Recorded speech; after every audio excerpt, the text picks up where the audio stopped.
A good evening to you all, and thank you for joining us here on Rwanda Television News tonight. We do hope you had yourselves a productive Tuesday. Now here's a sneak peek of our edition. Rwanda has welcomed the UK government's decision to reduce or eliminate tariffs for 65 developing countries, including Rwanda. Participants at the International AIDS Society Conference on HIV Science taking place in Kigali commended a new method that allows simultaneous testing for HIV, syphilis, and hepatitis B in pregnant women using a single blood sample.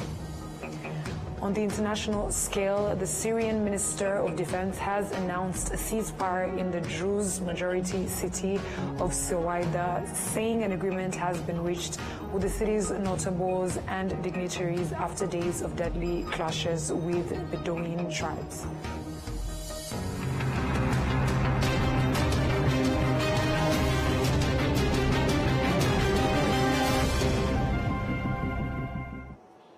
Once again, we're glad to have your company tonight, coming to you straight from the heart of Africa, Kigali. And I bring you tonight's edition is Martina Abera. Let us begin by informing you that Rwanda has welcomed the UK government's decision to reduce or eliminate tariffs for 65 developing countries, including Rwanda. The policy is part of the UK's broader efforts to accelerate trade with Africa and support the economic growth of developing nations. At the Masoro Industrial Zone in Kigali, Rwanda Trading Company Limited, a firm that collects, processes and exports coffee, was seen loading a 20-ton container destined for the UK via Mombasa port in Kenya. The company has a strong client base in the UK, according to its managing director, Jean-Jacques Ndaisenga. UK is one of the markets, destinations we export to. We do have a number of clients who are based in the UK. I can name a few: Falcon Coffees and Tailors of Harrogate, who have been loyal clients of ours for a long time. I know they love the quality of Rwandan coffee, and they've been very supportive along the process. In the most recent years, we've had various conversations with the UK Embassy in Rwanda.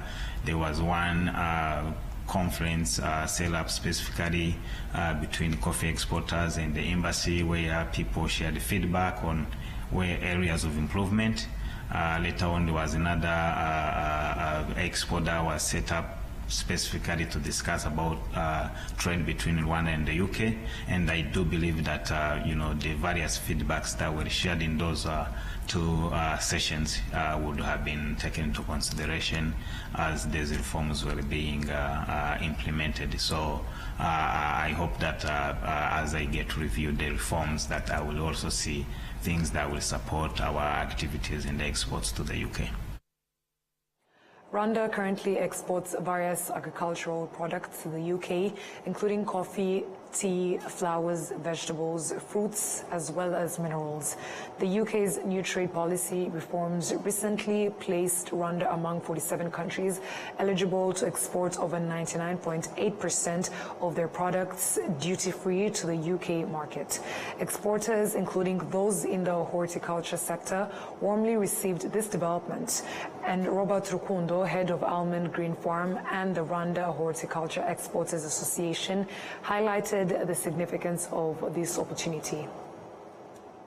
UK market is a very wonderful market. It's a very big market in terms of size when you look at the population that is in London alone, but also the position and the location of UK as a country gives us a benefit to trade, to even export more products, because they trade with other countries that border UK, regardless of the Brexit that happened years back. So we believe this is an opportunity. UK is an opportunity for members of the Rwandan community and exporters, because it is, in terms of logistics, we are well positioned to trade with the UK. Looking at the airlines that work with the UK market, in terms of flexibility of the market, in terms of the experience of people working within the UK market, looking at the initial markets in the UK, the way they clear consignments and the way the logistics within the country also gives us that opportunity to trade more, because the only challenge we have is that we do not have enough commodities to trade with the UK market. But I'm urging members and I'm urging fellow exporters of fruits and vegetables and flowers to actually take up this new opportunity that has been availed to us so that we can trade more with the UK market. The new reform is a good thing, I would say, in a way that it's going to improve the business that we do with fellow UK people and UK customers that we have. Two, it is also an opportunity for us to even increase the amount of products that we send, because I want to believe the regulation looked at, the new reforms are looking at also widening the product base of what we export in this market. Three, it is also probably looking on the terms of payments, because much as we didn't have those hurdles in terms of payment, but I think these are being made a little bit easier for us. Custom preferences, trade preferences that exist between the UK and the Rwandan government or any other African continent, and more so going through the African Continental Free Trade Area, if there were bilateral agreements that really focus on the African Continental Free Trade Area, which is also a new trade area that is working well for the African counterparts to within the African continent. It's also going to make business better. So I have not read much about the reforms, but I understand that anything that makes business easier is to improve the way players operate in this business. We have a National Trade Facilitation Committee, and our objective is to ease doing of business. And Rwanda, we are at the forefront of easing doing business. So if the UK came in, and I think this conversation also came through the UK Rwanda Business Forum, and having seen that such results coming out, it's really important and also a step forward for us to do business better with the community abroad, and also improve the performance of the company in terms of revenues and job creation for the Rwandan population. Rwanda's Minister of Trade and Industry, Prudence Sebahizi, has expressed optimism about the benefits this policy will bring to Rwandan exporters and the country's economy. This new trade policy of the UK, which is known as Developing Countries Trading System, is welcomed by Rwanda. Rwanda is among countries that export our products, especially agricultural products and horticulture, to the UK. We also export some minerals as well as textile and apparel products. And this UK policy that offers duty-free, quota-free access to the UK market as well as simplified rules of origin, we allow Rwanda's exporters to boost their exports to the UK market, and they will also give them the flexibility of accumulating inputs from different African countries within FCFTA market to supply the UK market.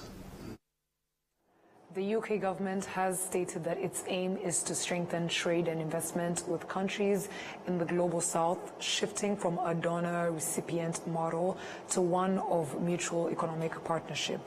This also aligns with the UK's strategic interest in engaging with Africa's continental free trade area, valued at over $3.4 trillion. Last year, African countries exported goods worth 3.2 billion euros to the UK under various trade facilitation programs, reinforcing the growing economic ties between the UK and the African continent. The National Land Authority has introduced guidelines to reduce challenges in issuing construction permits. This was revealed when the authority and the city of Kigali appeared before the Parliamentary Committee on Land, Agriculture, Livestock and Environment to respond to concerns raised in the Auditor General's report. The audit, covering 2019 to 2024, found gaps in the implementation of detailed master plans, leading to permits being issued in areas not designated for residential development. It showed that 9,000 permits were overcharged by a total of 117,165,500 Rwandan francs, while 261 others were undercharged by 14,380,000 Rwandan francs.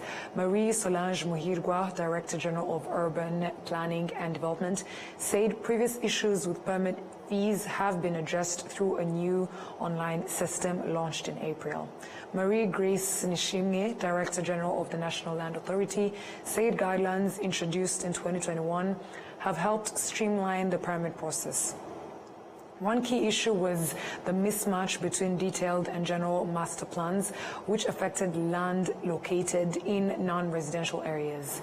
The city of Kigali stated that current permit fees range from 100,000 to 200,000 Rwandan francs, depending on land size.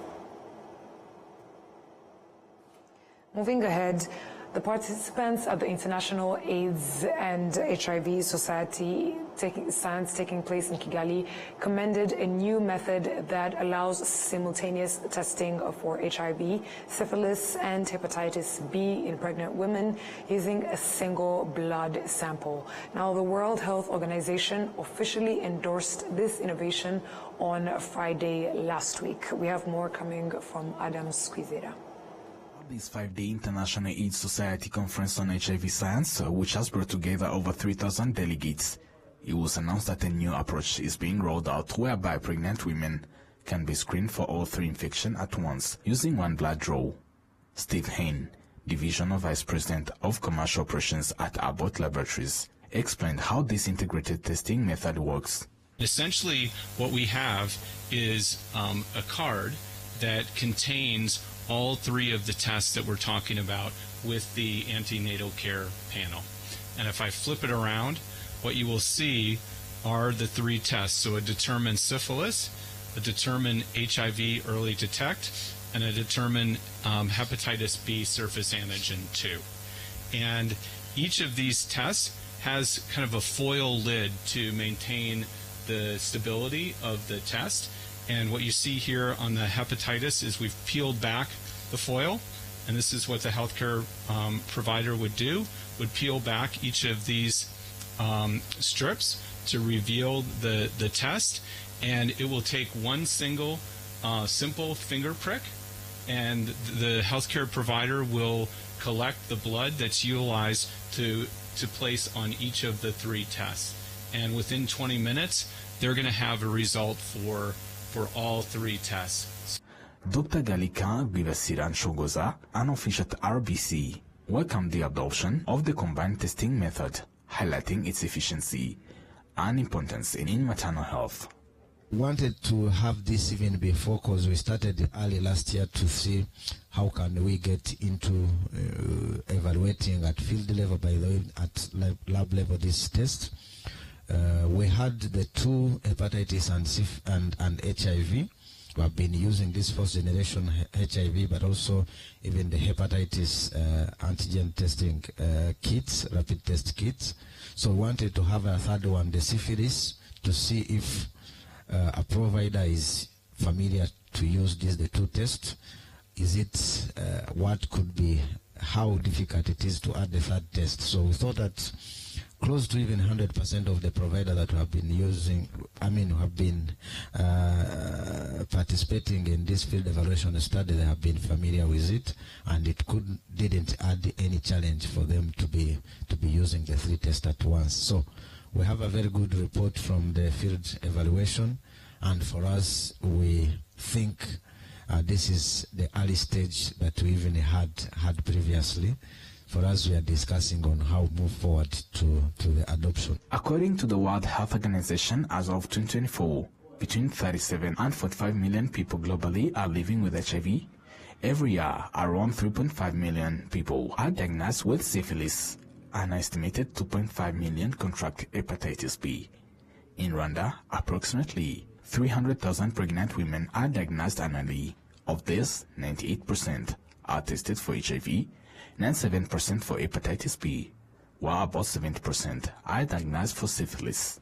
Global Health Expert Ambassador Professor Deborah Briggs emphasized that Africa has the capacity to lead in the fight against epidemic diseases. When COVID hit, there were no donors or international implementers to be found. And this program, the HIV program, was sustained, was vibrant, loss to follow-up was tiny. So it tells me that Africa has the potential without any outside help as far as human resources. What I have seen is Africa is ready to take on 100% of their health problems. And how are we as an international community going to support that? Because the technical expertise here is greater than our technical expertise any place in the world. You've treated more HIV positive individuals than any other country or any other region in the globe. Abbott Laboratories is among 25 largest global organizations conducting research and developing medicines and medical equipment for HIV care. The company is one of several high-profile participants in this international AIDS conference in Kigali, which brings together over 3,000 attendees from across the world. Thank you, Adam Squizera, for that report. Now, moving ahead, the Deputy Prime Minister of Foreign Affairs of the Czech Republic has announced on an official visit to Rwanda and affirmed the country's commitment to continue supporting Rwanda's health sector, both public and private, by contributing to the improvement of patient care and capacity building here in Rwanda's health sector. As part of this cooperation, Minister Kozak visited Legacy Clinic in Kicukiro district, a private health facility receiving support from the Czech Republic through Rwanda's foreign and health professionals. The clinic's Director General Jean-Malik Kalima noted that the collaboration with the Czech Republic, facilitated through the Health Ministry, has allowed them access advanced medical equipment and training opportunities. According to Fernand Rwamwejo, an official from the Ministry of Health responsible for medical staff training, this partnership includes specialized training in areas such as cancer surgery, burn care, and other critical services. The program has significantly contributed to improving the skills of Rwandan healthcare providers. Deputy Minister Jiri Kozak emphasized that the cooperation is rooted in knowledge sharing and mutual capacity development, and that the Czech Republic will maintain its support to both government and private medical institutions to improve service delivery to patients. I had a discussion with my partner at the Ministry of Foreign Affairs about the future of our cooperation, about the close relations that we have between our two countries. And here at the clinic we are to see the Czech equipment which has been provided for the healthcare here in your country, because the cooperation in healthcare is very strong. We have exchange of doctors, we have trainings for medical staff, and now we have plans to build in the future the whole system, which will be based on equipment which will be Czech but also maintained and taken care of here in Rwanda. I think the opportunities are in the desire to achieve something bigger than actually is the healthcare for Rwanda only. I see the possibility to make Rwanda a hub for healthcare in the region. We see a lot of potential for cooperation in many areas. Here at the clinic they are focusing on mother and child care, which is very important as one of the priorities, and that's also a priority for our government and for the companies that are focusing.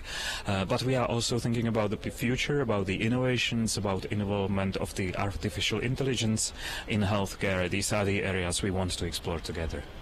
We already have a partnership with the Ministry of Health here in Rwanda. We have 3 years of experience of exchanging doctors in a program which is called Medevac. That's the program of the Czech government, and Czech Czech doctors are coming to Rwanda, and also your experts are coming to Czechia to learn and to exchange experiences. This is something which brought us to cooperation with the private sector as well, because we see that here you combine the public and private healthcare, which is very beneficial for the patients, and we want to support it.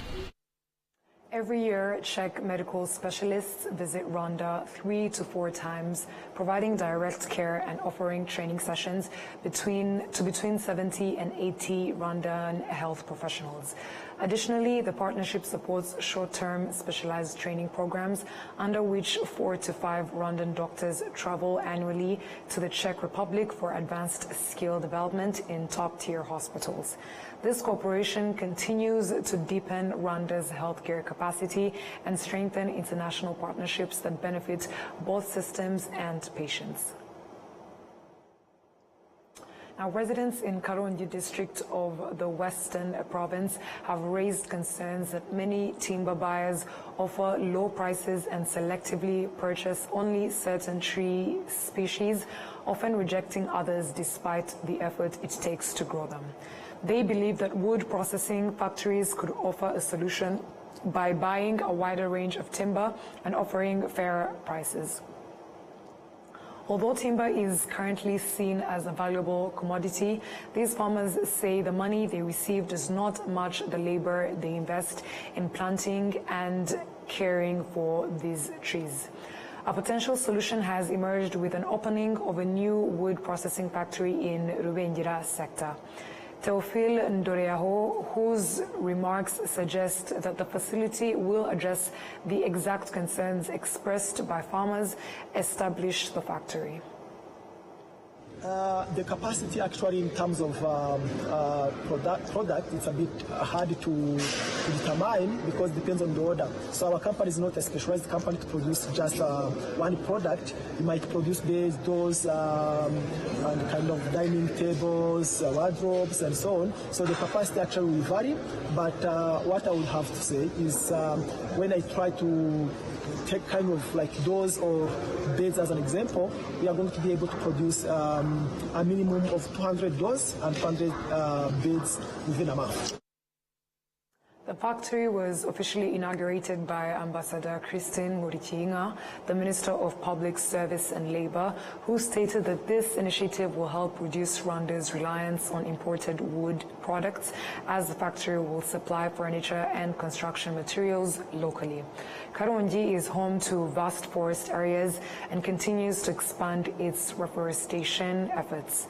With the local factory now in place, owners of these forests expect to benefit economically, as was noted by the mayor of the district, Gerard Muzungu. A very important step towards industrialization of our district. Actually, one of the challenges we had is that we didn't have even an industrial master plan. We have it in the pipeline. So this is a big boost for us that will call more attention towards, first of all, making an industrial plan, an industrial area that we are going to set up industries. In addition to that, this is the first kind of high-tech industry that is in our district. I think, even if I'm not mistaken, it's the first kind of in Rwanda with high-tech. You can see the kind of machines that are here with modern technology. And even the products that are going to be manufactured here, the wood industry, they are using modern technology with hands-on skills, with good quality that is good at even the national market. As you have understood, they've got some of the first requests for exporting in Sweden and Germany. So it is giving us a good impression that we are going also to contribute to national. The facility is also expected to support Rwanda's broader economic goals by boosting local industry and reducing the importation of wood-based goods, which are in high demand across many sectors. The Kigali Mental Health Referral Center, located in Kinyinya, reports that 40% of its patients are children under the age of 18. The center emphasizes the importance of early intervention, urging parents not to delay seeking mental health care for their children, as timely treatment significantly improves the chances of recovery. We have more on this report. A parent who chose to remain anonymous has been bringing their 18-year-old son to the Kigali Mental Health Referral Center for treatment over the past month after he began experiencing symptoms of a mental health condition. Despite seeking professional help, the parent says many people still insist the boy is either possessed by evil spirits or has been poisoned. They might tell you that your child has been poisoned, perhaps at school or somewhere else, or claim that it's caused by an evil spirit. They often suggest alternative treatments like praying for child or using traditional remedies. In fact, I was recently told the same thing. The director of the Kigali Mental Health Referral Center, Dinamonda Chaisenga, explains that mental health issues in children are often caused by a lack of proper care and attention during adolescence. As a result, over the past year, children under the age of 18 have made up of 40% of all patients received at the facility. So far, we have received over 600 individuals, and majority of them had never sought medical help. Before this was their first time reaching out for the support. Most of the mental health challenges they face stem from various sources, with common causes including parental conflict, violence from guardians, or other situations that neglect their emotional and psychological needs. When such problems accumulate, especially during adolescence, they can lead to serious mental health issues. The director highlights some of the warning signs that may indicate a child is experiencing mental health issues. He emphasizes that every parent should pay close attention to these signs and take them seriously. There is a need for parents, educators, and anyone who may notice early symptoms to seek medical help as soon as possible. If a child shows signs such as difficult sleeping, sudden changes in mood, frequent colors, or aggression without any clear reason, disturbing others, self-harm, harming others, or losing interest or ability in daily activities, like studying, these are warning signs. Parents should understand that these behaviors are serious and require immediate attention. Seeking medical help, whether through medication or therapy, as we offer at our center, can make a significant difference. A 2024 study conducted by the Rwanda Biomedical Center revealed that 55% of young people and children aged 10 to 24 experience mental health issues. However, what is concerning is that only a small number of them are taken to medical facilities for treatment.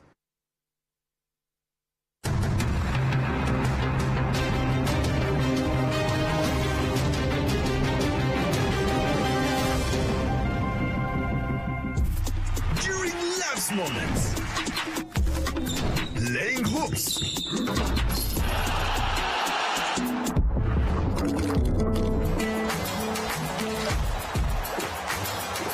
Giving away.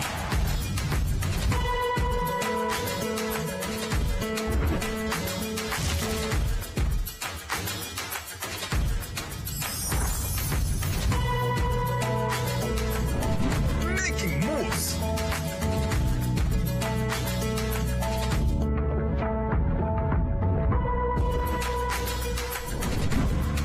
Breakfast with family. Inyanje is always there. Whatever the occasion, whatever the moment, always ask for Inyanje. Nyiri muto arababwiraga data bati ntabwo agira umukamo mwinshi utunze inka imwe, ariko nigeze acika intege. Mama akinjira mu bucuruzi harabamubwiraga bati ntabwo watera imbere udakorera mu iduka rigezweho, ariko ntibyamusubije inyuma, yakoranaga umwete. njya muri kaminuza hari abanshidikanyagaho bavuga ko nashobora kaminuza naturuka mu muryango wifashije, ariko byaragiye nanditse amateka mashya. Igihe cyo gutera ishema umuryango wanjye kigeze, bamwe bakomeje kumbwira bati ntabwo watera umuryango wawe ibyishimo n'ishema, ariko narabishoboye. Hari abakekaga ko nasigira umurage ukomeye abankomokaho, ariko ubu mfite uruganda rutunganya amata. Banki ya Kigali yabaye umufatanyabikorwa wanjye mu rugendo rwose, inzozi zanjye ziba impamo. Bigereho. Muyobozi wa sosiyete, turakwibutsa ko buri sosiyete isabwa n'itegeko kubika ibitabo bya sosiyete ndetse no gushyikiriza RDB amakuru abikubiyemo. Ibyo bitabo birimo igitabo cy'abanyamigabane, icy'abagenewe inyungu ku migabane, inyandiko y'amakuru ya sosiyete, ibaruramari ngarukamwaka n'izindi. Gutanga amakuru y'ugenewe inyungu ku migabane wanyura kuri bo.rdb.rw, naho gutanga izindi nyandiko ukanyura kuri org.rdb.rw.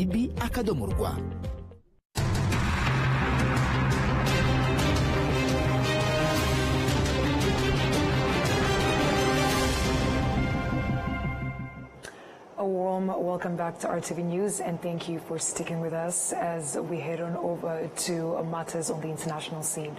Now, heading over to Syria, the Syrian Ministry of Defense has announced a ceasefire in the Druze majority city of Suwaida, saying an agreement has been reached with the city's notables and dignitaries after days of deadly clashes with Bedouin tribes. Al Jazeera with the details. Fighting in the early hours of Tuesday between Syrian government forces and armed groups they call outlaws. More than 30 people have been killed and over 100 wounded in the fighting over the past few days. Armed groups from the Druze and Sunni Bedouin tribes began fighting on Friday. Abductions and attacks by both sides prompted the government to send reinforcements to defuse the situation. But there was an ambush of a Ministry of Defense dispatch and 18 soldiers were killed. Their bodies were seen desecrated in videos posted to social media. There's fundamentally no hostility between the state and the spiritual leaders, nor between the state and the factions in Suwaida. The Syrian state's issue lies in its pursuit of outlawed gangs, groups that have antagonized the majority of Suwaida's residents, who have suffered under them for months, even before the liberation. Today, the real conflict is between the state and bandits and criminals, not between the state and any Syrian community. Tensions have been brewing between the Druze minority and the Ahmad al-Shara government. After earlier fighting in recent months, locals were hired by security forces to mend fences. But some members posted inflammatory remarks on social media, and that caused further mistrust. Initial statements by the Druze spiritual leadership called for an international protection and accused government forces of being part of the attack on the city. The situation has further escalated with multiple Israeli drone and airstrikes they claim are in support of Druze fighters. A statement from Israel's army confirmed it struck tanks advancing towards Suwaida, adding the army will not allow the establishment of a military threat in southern Syria and will operate against it. The latest fighting goes to show the delicate task of maintaining a fragile balance. The government has to prove it is in charge by establishing its writ, while also making sure that it does not trample upon the rights of many of Syria's diverse groups. And with Israel's ongoing attacks and occupation, it also has an additional challenge. Osama bin Javed, Al Jazeera, Deir ez-Zor, Eastern Syria. Australian Prime Minister Anthony Albanese's visit to Beijing has marked a significant step in repairing diplomatic ties between Australia and China. The six-day trip, focused on deepening economic cooperation, comes after years of strained relations exacerbated by the COVID-19 pandemic. Al Jazeera once more. Australian Prime Minister Anthony Albanese arrived in Beijing intent on deepening cooperation with his country's largest trading partner. Meeting with Chinese President Xi Jinping, he said dialogue was central to their country's relationship.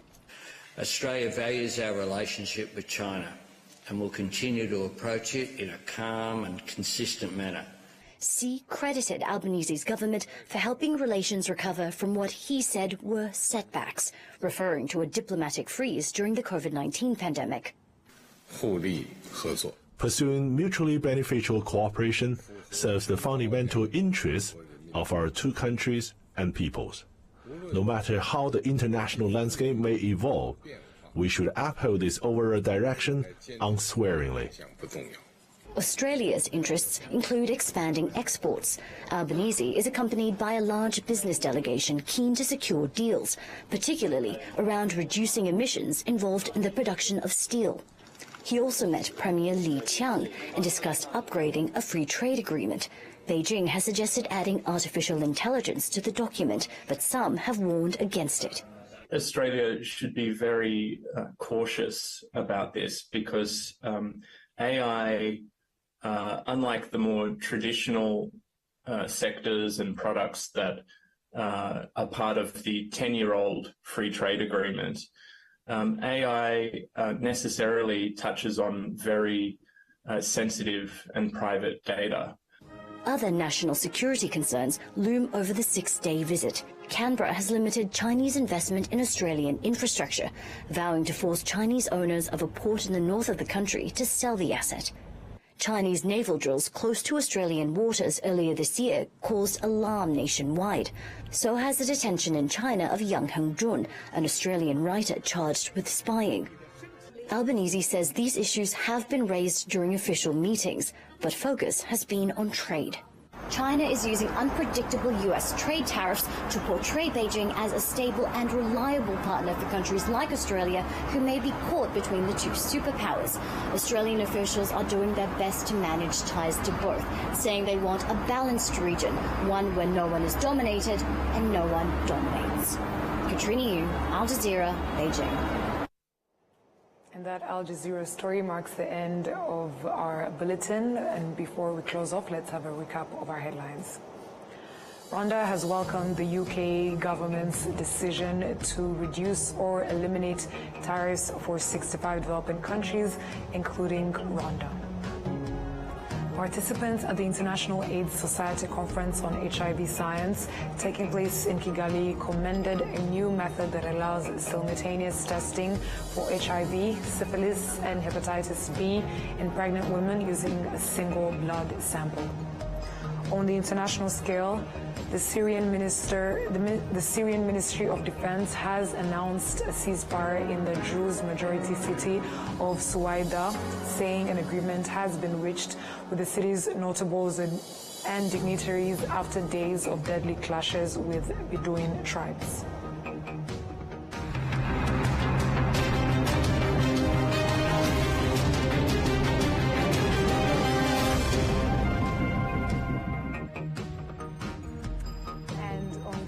We would like to thank you on behalf of the news production team as well as the technical team for sticking with us on RTV News. And I who brought you the news is Martin Abera. And up until next time, stay safe and have a good night.